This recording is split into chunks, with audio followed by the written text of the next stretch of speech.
Shkruar nga Albin Kurti.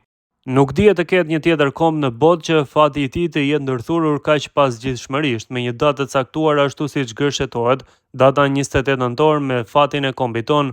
Kjo ditë e 28 e muajit të 11 vërtet ishte një aksident historik i vitit 1443, por një aksident i këtill i përsëritur me kaq ngulm përgjatë historisë do e mos u kthye dhe u bë një shenjtë e kalendarit ton kombëtar.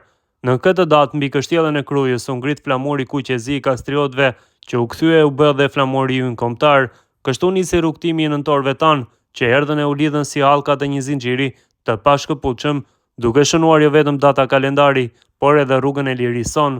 Pas shumë shekujsh më 28 nëntor 1912, ky flamur u ngrit prapë në Vlorën e Labërisë, ku u shpall mëdhësia e Shqipërisë së sotme administrative.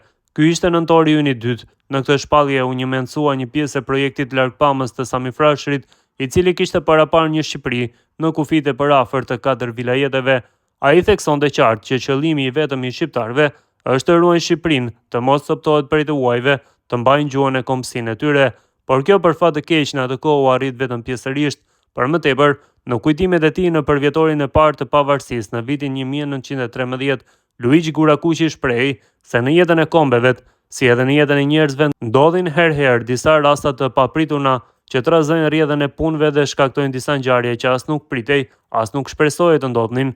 Ashtu kishte ngjarë në vitin 1912, moti mbushur me mjerime e me pësime, por që në mes të trazimeve e të ligave të panjohura, kishte sjellë edhe një send të pashpresuar e të paçmueshëm, domethënë lirinë, bashkimin dhe pavarësinë e adeut.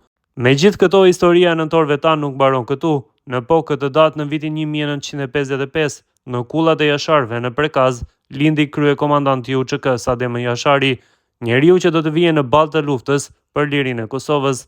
Po ashtu, më 28 nëntor të vitit 1997, UÇK-ja për herë të parë doli publikisht për t'ia bërë me dije botës se ky popull ishte i gatshëm të bënte çdo flijim dhe nuk do të hiqte dorë kurrë nga lufta për liri. Gjithë këto përpjekje, luftëra e flijimet të adhetarëve shqiptar në përshekuj janë kurorzuar sot me Shqipërinë e pavarur dhe me Kosovën e pavarur. Natyrisht, si kombe evropian syti kemi të kthyer, ka e ardhmja, ka një nëntor i tretë që duhet të vijë nëpërmjet përpjekjeve tona, punës dhe përkushtimit ton të vazhdueshëm. Ky nëntor i tretë, edhe nëse nuk do të bjerë në këtë ditë, edhe nëse nuk do të jetë muaji i nëntorit, ne mund ta pakëzojmë që sot, si 28 nëntori ynë i tretë, atëherë amaneti i të gjithë adhetarëve shqiptar, të gjallë të vdekur do të përmbushet. Urojmë që kjo ditë të vijë sa më shpejt. Vëllezër shqiptare, motra shqiptare, kudo që gjendeni ju, mes familjeve e miqve tuaj, në këtë ditë gëzimi e feste, gëzofshin 28 nëntorin, ditën e flamurit.